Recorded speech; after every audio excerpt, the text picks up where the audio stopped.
I just won silver place in this month's Quaker Cup race number 2, box stock and tune class categories. I entered 2 cars in each category.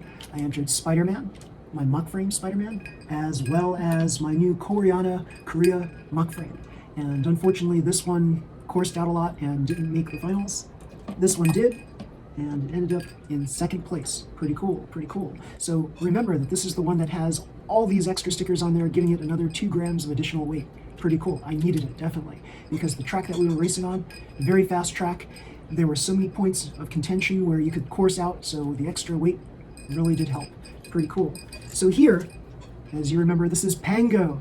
This is my car that got destroyed in the last Liberty Cup, and I had to replace the chassis. Now, here's the cool thing about this. I had not had a chance to test it on any track whatsoever. So placing it in this month's Quaker Cup was the very first time that I was able to test the car, and it did really well. So yeah, I was able to get into lane 1 like handily. It was really, really fast compared to the other cars. I think the other cars were very fast too. They were just like coursing out left and right in the first round, and that's what ended up happening. This car was heavy, solid, and stayed on the track, and that's why it made lane 1 easily. The other car that I entered was Voltron, which technically is my faster car over Pango, but unfortunately this interfered with this car in the finals, and so this one ended up coursing out, and this one stayed on the track and was able to finish the race in first place in the semifinals. So unfortunately this one didn't get a chance to show its worth. But yeah, you can only advance 1 car in the finals at the Quaker Cup, so I chose Pango because it was my newest car. I just wanted to see how far I can go. See, it's not always, for me, it's not always about me racing the fastest car. It's about me racing like some sort of experimental car. I'm doing little experiments here and there to see what works and what doesn't. That's what's more important to me than actually winning the race. This car is basically a brand new car because before it was a Super 2 chassis, it was winning things, but then it got destroyed, the chassis got destroyed, and so I had to rebuild it by placing it on a VZ chassis platform. Yay! Now, those of you who know me know that I have a love-hate relationship with VZ chassis. I think, for me, VZ chassis are not that great with box stock, but it depends on the situation, the course, and such. But otherwise, like, I'd rather race other chassis for box stock. I'd rather race FMA. I'd rather race Super 2. So VZ chassis, for me to place it on a tune class car was a big step for me. It's like, that's something I would not normally do. For a tune class, I love the FMA chassis. I love other ones like Super 2. I would never think about putting a VZ chassis on there. This is like the VZ chassis from a car that I much despised because I had a love-hate relationship with that one too. It was the Race Spear, so this is the Race Spear's chassis. Pretty cool. And it was like solid and stable and stayed on the track. It stayed on the track better than Voltron, so yeah, it's a really good car. Really, really good car. VZ, yeah. And I believe this is the reason why I didn't place first. It's because my battery voltages were, like, I took a very conservative route with my battery charges. I decided, I've been winning with 1.58 volts. All this time, I'm going to stick with 1.58 volts. However, I feel that if I just raised it up just 0.01 volts more, 0.02 volts more, I would have been able to get to the gold spot on the podium. But oh well, that's okay. It's just an experiment to me, and that's pretty cool. That's pretty fun. This whole race was pretty fun. Quaker Cup, look at the track. I mean, here's the track right here for both box stock and tune class. You can see for yourself what went on in the races. Finals, box stock. Rob Logan third.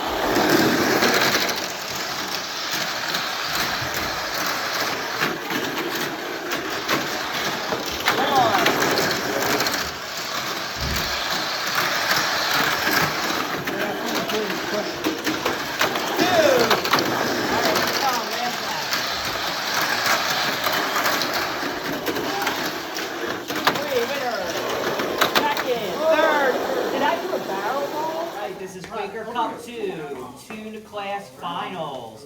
We have Ryer, Claire, and April. All right, whenever you're ready, buddy. Yep. Yes! Box for light. Wait for the green.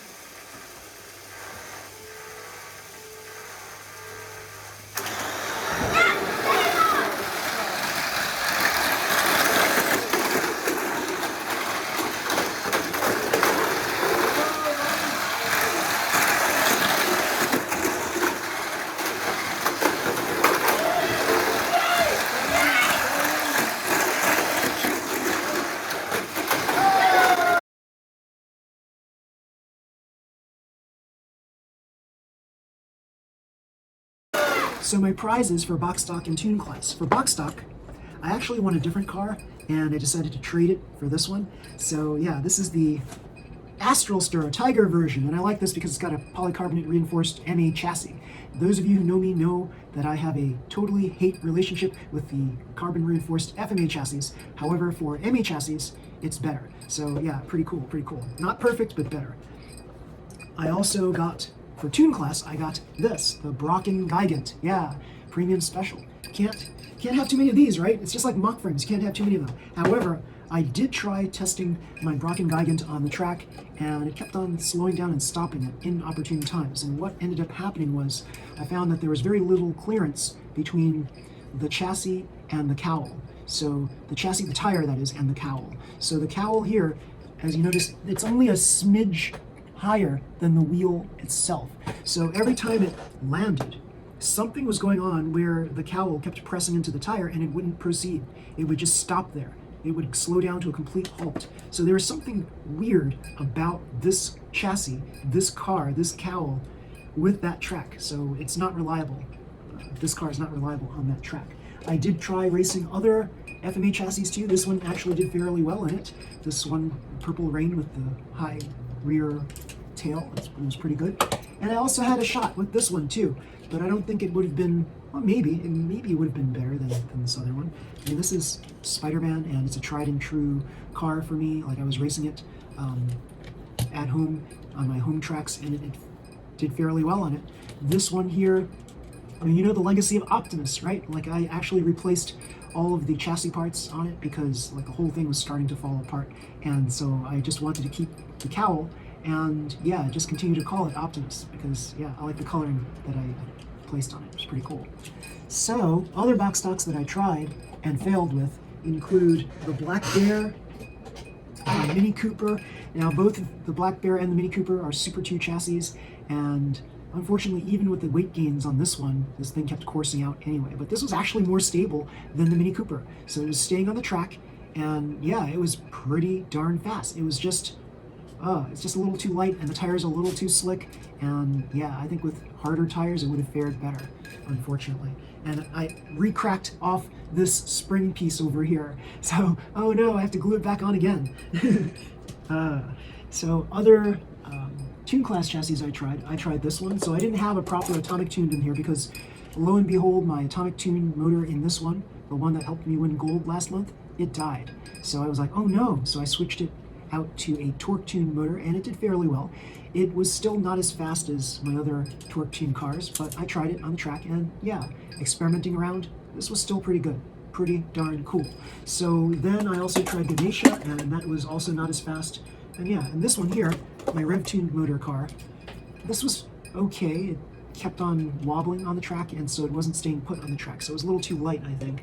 So yeah, I just chose the two strongest ones. My total experimental car, Pango. I'm glad that it won something, and the tried and true Voltron. Yeah. But I think if I were to choose between the two to race next time, if I were to just pick one car to race, it would definitely be Pango. Pango is just like, I just totally love this animal racer. The looks of it, it's so cool. Yeah, it's got a lot of personality, these animal racers. But yeah, if I were to choose something where, like, we raced open class cars at the end, and I just raced using this as my open class car, and it was faring pretty well. So yeah, don't discount tune class cars when you're racing in open class. No way, don't discount them. Yay. So next time I'm going to try to see what I can do to optimize this little Korean mock frame here, Koreana. So we'll see how we can make this better. So yes, just like I said in my video, it's very difficult to tell one Korea mock frame from the other because they all look the same. Everybody's putting their sticker sets on the cars in basically the very same way. So the only thing that would distinguish my car from theirs is this big silver stripe down the middle. You really can't see the other accents as well, but you definitely could see this. But with the cars going so fast, you can't really notice this silver stripe on top of the cockpit here.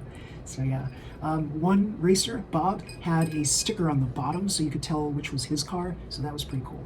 So yeah, we're gonna have to find out what I can do to try to maybe weigh this down a little bit differently. We'll see. Like right now it's a little nose heavy, so we'll see what we can do to try to make this a little bit better. I switched the rollers from the back rollers I had up front before, and now I switched them back to here because, yeah, it seems to work better on this particular track with these wide rollers on the rear, which is fine. And I ended up racing with, as you see here, the wide rollers in the rear on Spider-Man, and it worked out well.